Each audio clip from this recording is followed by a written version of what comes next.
গ্রামের শেষে গরুর গোয়ালের পাশে একটা ভাঙা খড়ের চালায় থাকতো 14 বছরের রূপা।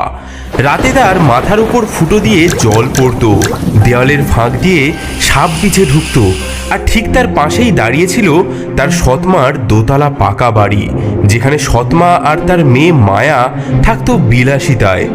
মাত্র 2 মাস আগে পদ্মার বন্যায় নৌকাডুবিতে রূপার মা বাবা চলে যায়। তারপর থেকে সৎমার বাড়িতেই আশ্রয় নিয়েছিল রূপা, কিন্তু আশ্রয় নয়, যেন নরক। সৎমা তাকে গোয়াল ঘরের কোণে শুতে দেয়, পচা ভাত খেতে দেয়, আর দিনরাত খাটিয়ে নেয়। শয়তানি কালামুখী, সকাল থেকে এখনো তোর ধান ভাঙা শেষ করতে পারলি না? আজ তোর হাড় একেবারে আমি গুড়িয়ে দেব, দেখি তুই কেমন ধান ভাঙা শেষ করতে না পারিস। মা গো, বাঁচাও বাঁচাও, কাল রাত থেকে আমি জ্বরে কাঁপছি, পেটে আমার একটা দানা পড়েনি। ও মা, ও মা, শোনো শোনো, ওর এখনো কাদার শক্তি আছে। ও মা, ওর মাথাটা ফাটিয়ে দাও না, আমি ওকে ধরে রাখি, তুমি ওকে মারো মারো মারো। তোর মতো অকুর্মাকে জন্ম দি না, তোর মাও পাপ করেছে বুঝলি, তাই তো মরে গেল। মা, তুমি ওর চুলের মুঠি ধরো, আমি ওর পিঠে 2-4 ঘা লাগাই। বড্ড বাড়বাড়ন্ত হয়েছে। কাল দেখলাম পাড়ার ছেলেরা ওর দিকে তাকিয়ে হাসছে, যেন রাজকন্যা। হারামজাদি, তোর এই রূপ আমি মাটি করে দেবো একেবারে। চল চল মায়া, এখন ওকে রেহাই দি, দুপুরে দেখবো ও আজ কি খায়। দিনের পর দিন এমনই চলে অত্যাচার। রূপা কাজ করে যায়, আর সৎমা ও মায়া উপভোগ করে তার কষ্ট। এই যে, এই খা, তোর এই যোগ্যতা। দেখো মা, ও কেমন পচা ভাতগুলো খায়, ঠিক যেন পুকুরের মতো। আর শোন, আজ পুকুর থেকে তুই কলমি শাক তুলে আনবি বুঝলি, নইলে কিন্তু রাতে খাবার পাবি না। কিন্তু মা, পুকুরে তো এখন সাপের উপদ্রব। তাতে কি হয়েছে? সাপ কামড়ালে কামড়াবে, তাতে আমাদের। সেদিন বিকেলে আকাশে কালো মেঘ জমেছে, কাল বৈশাখী ঝড় আসছে।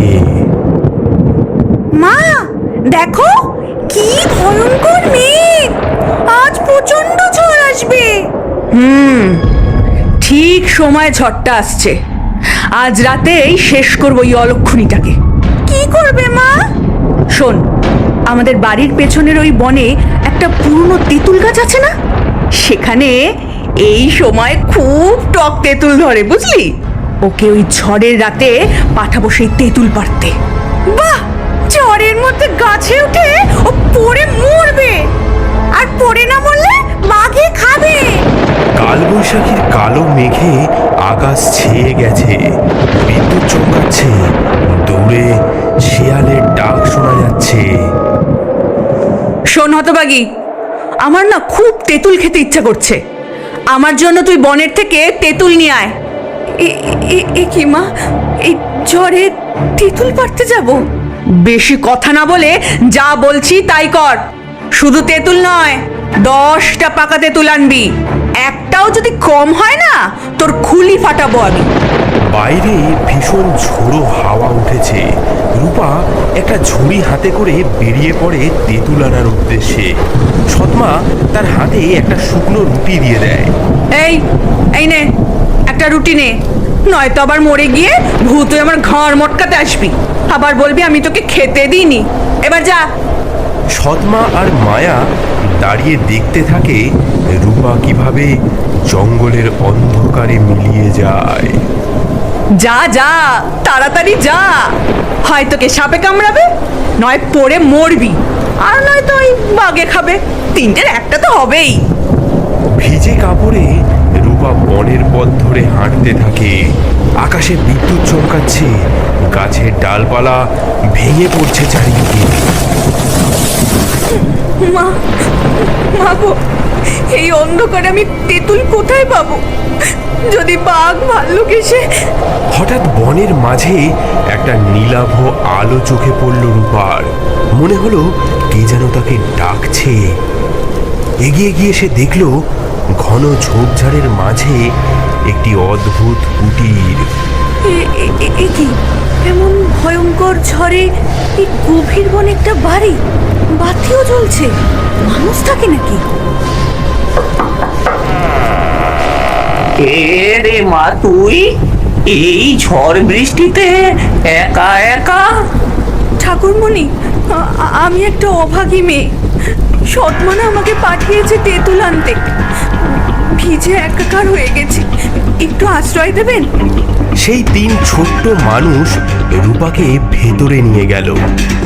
বাছারে, তোর সর্বাঙ্গ ভিজে গেছে, দাঁড়া গরম জল দি, আর এই নে গরম চাদর। রূপা গায়ে গরম চাদর জড়িয়ে নিল এবং তার ঝোলা থেকে সেই শুকনো রুটিটি বার করলো। আমার কাছে না শুধু এই শুকনো রুটিটাই আছে, আপনারা নিন, আমরা ভাগ করে খাই। এই ঝড়ে তোকে কে পাঠালো মা তেঁতুল আনতে? সৎমা বলেছে 10টা টক তেঁতুল না আনলে বাড়িতে ঢুকতে দেবে না, কিন্তু এই অন্ধকারে বনের মাঝে। তিন ছোট্ট মানুষ একে অপরের দিকে তাকালো, তাদের চোখে যেন নক্ষত্রের আলো জ্বলে উঠল। মা, এই ঘরটা বড্ড অগোছালো হয়ে আছে, তুই কি একটু গুছিয়ে দিবি? হ্যাঁ মা, দেখি তোর হাতের কাজ কেমন।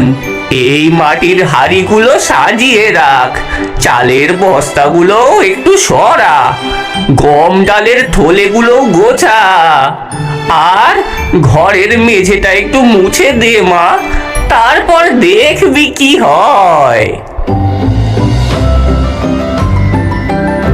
কি সরল মেয়ে, ভিজে কাক হয়েও ভাগ করে দিল রুটি। কত কষ্ট পেলেও দেখো মুখে হাসিটা ঠিক রয়েছে। চলো এমন কিছু করি যাতে ওর জীবনে আর কোনোদিন দুঃখ না থাকে। আমি দিলাম প্রথম বর, তোমার জীবনের সব দিন যেন আগের দিনের চেয়ে বেশি আনন্দময় হয়। আমি দিলাম দ্বিতীয় বর, প্রতিটি কথার সঙ্গে তোমার মুখ দিয়ে যেন মোহর ঝরে।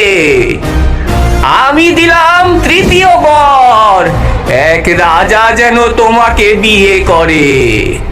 এদিকে বাইরে ভোরের আলো ফুটে উঠতে শুরু করেছে। ঘর পরিষ্কার করতে করতে রূপা দেখল সেই ঘরের বাইরে অনেক পাকা তেঁতুল পড়ে রয়েছে। সৎমা যেমন চেয়েছিল ঠিক তেমনই পাকা তেঁতুল। হ্যাঁ, নে মা নে, তোর ঝুড়িতে তুলে নে। বিদায় নেবার সময় রূপা কৃতজ্ঞতা জানাতে গিয়ে বলল, ঠাকুরমণিরা, আপনাদের। হোমা, এ কি? আমার মুখ থেকে। যা মা যা, এবার থেকে তোর দুঃখের দিন ফুরলো।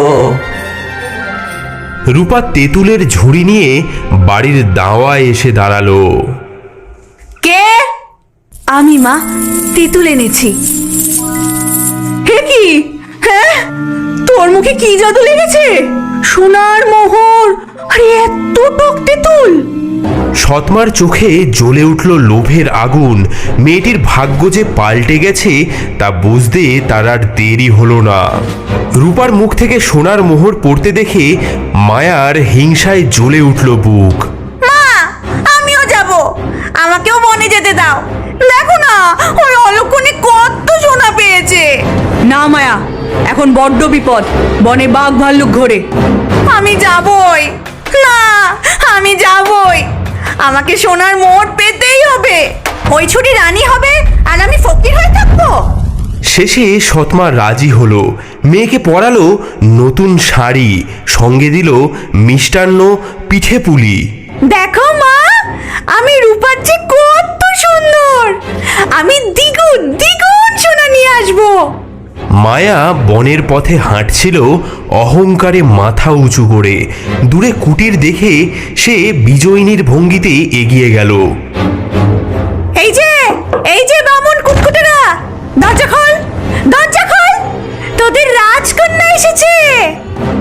এ কি এভাবে দরজায় লাথি কে মারছে? ছি ছি ছি ছি ছি ছি ছি, কি নোংরা ঘর, কি দুর্গন্ধ বাবা। এই জায়গায় থাকিস? তবে জাদু তো ভালোই জানিস। আগে একটু বসো মা। মায়া তার কাপড় জড়ানো পুটলি থেকে তার খাবার বার করে খেতে থাকে। তোমার খাবার থেকে আমাদের একটু দেবে, আমরা বড্ড ক্ষুধার্ত। কি? তোদের মতো ভিখিরিদের সাথে খাবার ভাগ করব? পাগল নাকি? এই দামি মিষ্টান্ন তোদের মুখে দেব? স্বপ্নেও ভাবিস না। তাহলে একটু ঘরটা মুছে দাও। কি? আমি ঘর মুছবো এই দামি শাড়ি পরে? তোদের মাথা খারাপ? আমি রাজরানী হব, ঝি চাকর নই। শোন কুটকুটেরা, আমাকে আমাকে এক্ষুনি জাদু দেখা, নইলে আমি তোদের এই নোংরা কুঠির একেবারে ভেঙে গুড়িয়ে দেব। তিনটি ছোট্ট মানুষের চোখে জ্বলে উঠল ক্রোধের আগুন। আকাশে কালো ঘন মেঘ জমতে লাগলো। বাইরে কালবৈশাখীর ঝড় উঠল। তুই অকৃতজ্ঞ, তোর মনে শুধু অহংকার, তোর হৃদয় শুধু লোভে ভরা, তুই নিষ্ঠুর, তোর মন পাথরের চেয়েও কঠিন। আমি তোকে অভিশাপ দিলাম, তোর জীবনের সব দিন যেন আগের দিনের চেয়ে বেশি দুঃখের হয়। আমি অভিশাপ দিলাম, প্রতিটি কথার সঙ্গে তোর মুখ দিয়ে যেন ব্যাঙ লাফিয়ে পড়ে। আর আমি অভিশাপ দিলাম, তোর মৃত্যু যেন খুব দুঃখের হয়। মায়া ভয়ে কাঁপতে কাঁপতে বাড়ি ফিরল, কিন্তু অভিশাপ তার পিছু ছাড়ল না। কি হলো মা? হ্যাঁ, তেঁতুল আনতে পারলি? মা, মা, সব শয়তানি, সব শয়তানি ওই বামুনগুলো। ও মা, তোর মুখ থেকে ব্যাঙ!